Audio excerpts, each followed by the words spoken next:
اعوذ باللہ من الشیطان الرجیم بسم اللہ الرحمن الرحیم۔ لاکھوں کروڑوں درود حضور نبی کریم صلی اللہ علیہ وآلہ وسلم پر اور آپ کی آل پر۔ اولیاء کرام کے ناظرین کرام السلام علیکم۔ معزز ناظرین کرام، حضرت حبیب اجمی رحمۃ اللہ علیہ صدق و صفا پر عمل پیرا صاحب یقین اور گوشہ نشین بزرگوں میں سے ہوئے ہیں اور آپ کی ریاضت و کرامت بے اندازہ ہے۔ ابتدائی دور میں آپ بہت امیر تھے اور اہل بصرہ کو سود پر قرض دیا کرتے تھے، اور جب مقروض پر تقاضا کرنے جاتے تو اس وقت تک واپس نہ آتے جب تک اپنا قرض وصول نہ کر لیتے، اور اگر کسی مجبوری سے قرض وصول نہ ہوتا تو اپنا وقت ضائع ہونے کا مقروض سے ہرجہ نہ وصول کرتے اور اس رقم سے زندگی بسر کرتے۔ ایک دن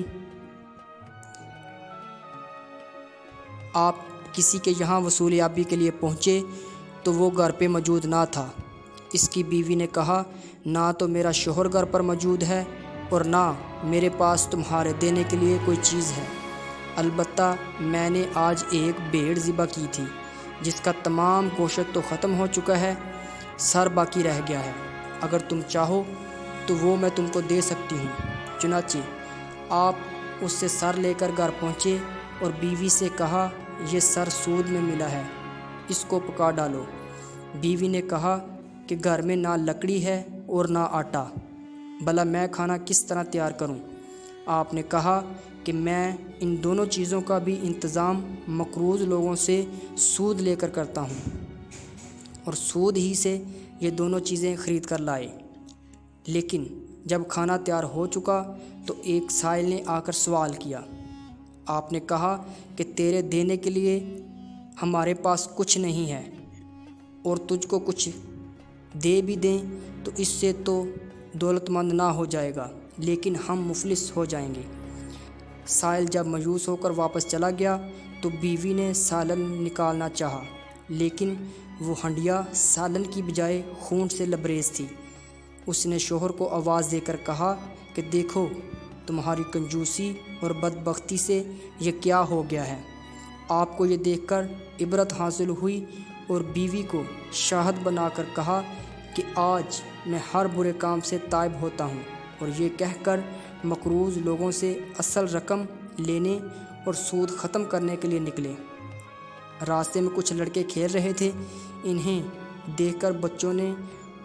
اونچی آواز میں کہنا شروع کر دیا کہ پیچھے ہٹ جاؤ، حبیب سود خور آ رہا ہے، کہیں اس کے قدموں کی خاک ہم پر نہ پڑ جائے اور ہم اس جیسے بدبخت نہ بن جائیں۔ یہ سن کر آپ بہت رنجیدہ ہوئے اور حسن بصری کی خدمت میں حاضر ہو گئے۔ انہوں نے آپ کو ایسی نصیحت فرمائی کہ بے چین ہو کر دوبارہ توبہ کی، اور جب واپسی میں ایک مقروض شخص آپ کو دیکھ کر بھاگنے لگا تو فرمایا کہ تم مجھ سے مت بھاگو، اب تو مجھ کو تم سے بھاگنا چاہیے تاکہ ایک عاصی کا سایہ تمہارے اوپر نہ پڑ جائے۔ پھر جب آپ آگے بڑھے تو انہی لڑکوں نے کہنا شروع کیا، راستہ دے دو، اب حبیب تائب ہو کر آ رہا ہے، کہیں ایسا نہ ہو کہ ہمارے پیروں کی گرد اس پر پڑ جائے اور اللہ تعالی ہمارا نام گناہ گاروں میں درج کر لے۔ آپ نے بچوں کا یہ قول سن کر اللہ تعالیٰ سے عرض کی کہ تیری قدرت بھی عجیب ہے کہ آج ہی میں نے توبہ کی اور آج ہی تو نے لوگوں کی زبان سے میری نیک نامی کا اعلان کروا دیا۔ اس کے بعد آپ نے منادی کروا دی کہ جو شخص میرا مقروض ہو اور اپنی تحریر اور مال واپس لے جائے۔ اس کے علاوہ آپ نے اپنی تمام دولت اللہ تعالیٰ کی راہ میں لٹا دی، اور جب کچھ باقی نہ رہا تو آخر میں ایک سائل کو اپنا کرتا بھی دے دیا، اور دوسرے سائل کے سوال پر آپ نے اپنی بیوی کی چادر بھی دے دی۔ اس کے بعد دونوں میاں بیوی تقریباً نیم برہنہ سے رہ گئے، پھر ساحل فرات پر ایک عبادت خانہ تعمیر کر کے عبادت میں مشغول رہے، اور یہ معمول بنا لیا تھا کہ دن میں تحصیل علم کے لیے حسن بصری کی خدمت میں پہنچ جاتے اور رات بھر مشغول عبادت رہتے، چونکہ قرآن کریم کا تلفظ اپنے صحیح مخرج کے ساتھ ادا نہیں کر سکتے تھے، اس لیے آپ کو اجمی کا خطاب دے دیا گیا۔ ایک مرتبہ بیوی نے کہا کہ خورد و نوش کے لیے کچھ نہ کچھ کام کرنا چاہیے، تو آپ مزدوری کرنے کے لیے گھر سے نکلے، لیکن دن بھر عبادت میں مشغول رہ کر جب گھر پہنچے تو بیوی نے سوال کیا کہ کیا لائے ہو؟ آپ نے جواب دیا کہ جس کی مزدوری کی ہے وہ بہت کرم والا ہے، اور اس کی کرم ہی کی وجہ سے مجھ میں اجرت طلب کرنے کی جرت نہ ہو سکی، لیکن اس نے خود ہی یہ کہہ دیا کہ 10 یوم کے بعد جب تم کو ضرورت ہوگی تو پوری اجرت دے دوں گا۔ پھر جب 10 دن کے بعد آپ کو یہ خیال آیا کہ آج گھر جا کر کیا جواب دوں گا، تو ایک طرف اپنے تصور میں غرق چلے جا رہے تھے، اور دوسری طرف اللہ تعالیٰ نے ایک بوری آٹا، ایک ذبح شدہ بکری، گھی، شہد اور 300 درہم ایک غیبی شخص کے ذریعے آپ کے گھر پہنچا دیے،